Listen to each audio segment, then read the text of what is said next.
जड़ ही वो जो बिग थ्री था वो आज भी मौजूद है, किसी ना किसी तरीके से मौजूद है, और वहीं से खेल की हशर खराब हुआ।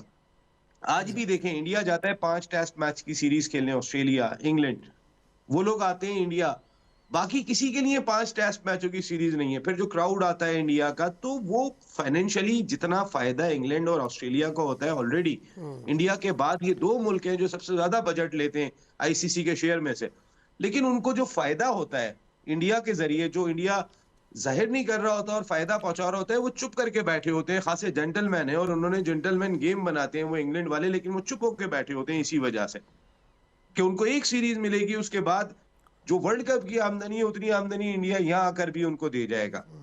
लेकिन ये इंडिया के स्पॉन्सर्स भी चले जाएंगे जिस दिन पाकिस्तान बैक करता है ना।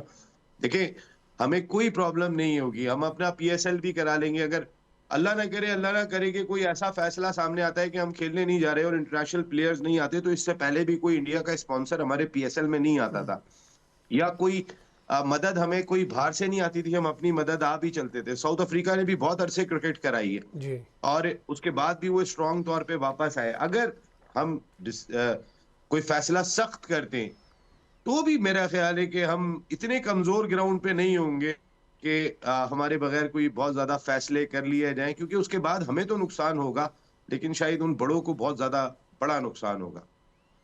जी, आप